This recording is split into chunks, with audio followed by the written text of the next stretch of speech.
Now that the Marvel Cinematic Universe has seen Thanos kill half of all life in existence and the Avengers use time travel to undo that devastation, it's safe to say that it's going to take a little more legwork to really shock the audience going forward. But that's what WandaVision is setting up to do, as it follows psychic powerhouse Wanda Maximoff seeming to live out a happy life with her android love Vision. But, as is usually the case when the dead suddenly walk, everything is not as it seems. Before WandaVision hits screens, let's see how the MCU's most prominent witch and robot couple made it to their sure-to-be short-lived happily ever after in the first place.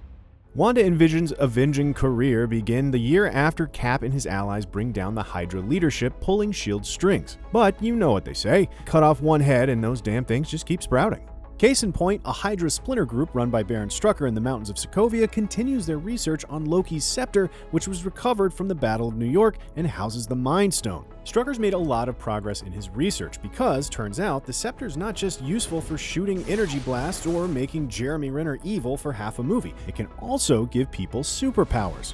That's when we see that Strucker has been experimenting on Sokovian siblings Wanda and Pietro Maximoff. While Pietro's powers mostly make him go real fast, Wanda's are a bit trickier to nail down.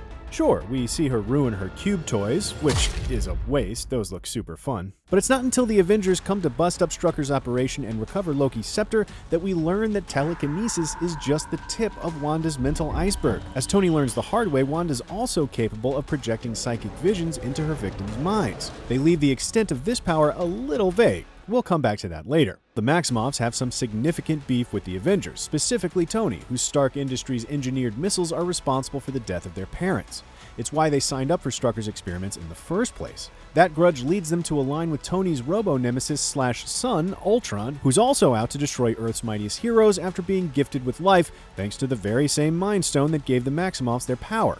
Ultron compels Avengers ally Dr. Helen Cho to make him a shiny, invulnerable new body complete with the Mind Stone embedded in the forehead. The heroes manage to recover Ultron's would-be body and upload their own artificial consciousness into its brain. Jarvis. Quite the promotion from being a weapons-enabled virtual assistant. Thank you.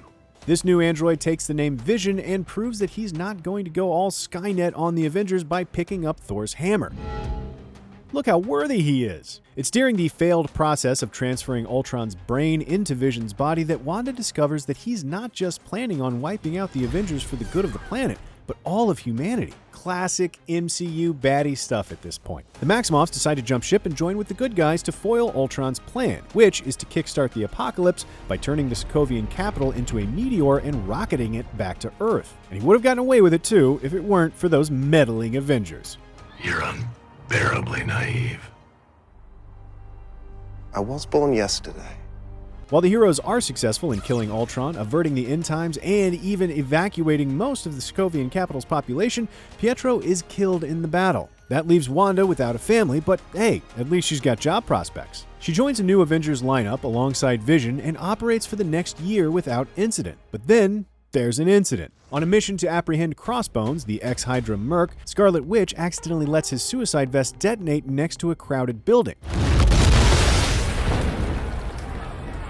This latest loss of civilian life is the last straw for the global community. Secretary of State Thunderbolt Ross presents the Avengers with the Sokovia Accords, under which the team will give up their independence and defer to the United Nations for which missions to go on. The heroes are split on whether to agree to the Sokovia Accords, with half of the roster falling in behind the pro-Accords Tony, and the other half led by Cap, believing that independence is the only way the Avengers can remain effective. The Avengers were formed to make the world a safer place. I feel we've done that. Wanda and Vision spending a lot more time together these days at the new Avengers facility, making gross food for each other. In my defense, I haven't actually ever eaten anything before, so... Real cute stuff, find themselves on different sides of this conflict. Recognizing the destructive effect the Avengers have had, Vision is in favor of the Accords, but Wanda's not so sure. And the fact that Tony's now commanded Vision to keep Wanda in custody after the tragedy in Lagos doesn't do a lot to bring her around to his way of thinking either. Eventually, this leads Wanda to side with Team Cap, and she's able to use the Mind Stone in Vision's forehead to bury him under the Avengers facility. Vision dusts himself off and joins Tony's pro-Accord team as they try to apprehend Steve and his allies. The Avengers have it out on the tarmac of Berlin's airport, and although it's going to take a few more movies for Tony and Steve to get there, Wanda and Vision get a moment of reconciliation. I'm sorry. Me too. Aw, look, they forgive each other. Okay, the end, that's it. Happy ending, yay. Shouldn't go any farther in this whole inter-Avengers battle, otherwise someone could get hurt. Yes, Vision accidentally fries Rhodey's suit and sends him hurtling to the ground, permanently crippling him. Until Tony gets 5 spare minutes to make him a pair of robot legs. While Vision considers how to beat himself in chess, Wanda's in the slammer for helping Cap. But if we know one thing about Cap, it's that he never leaves a friend behind. He breaks his allies out of the raft and goes off the grid, leaving Wanda to go into hiding in Scotland. She and Vision continue their witch-android romance in secret over the next couple of years, seeing each other when they can. It's during one of their nights together that Vision's stone starts to hurt. That's down to the impending arrival of Thanos armed with an Infinity Gauntlet, real hungry for Infinity Stones like the one in Viz's noggin. Yes, we call him Viz now. Viz? Thanos' fan club, the Children of Thanos, ambush Wanda and Viz to dig the Mind Stone out of the android's forehead.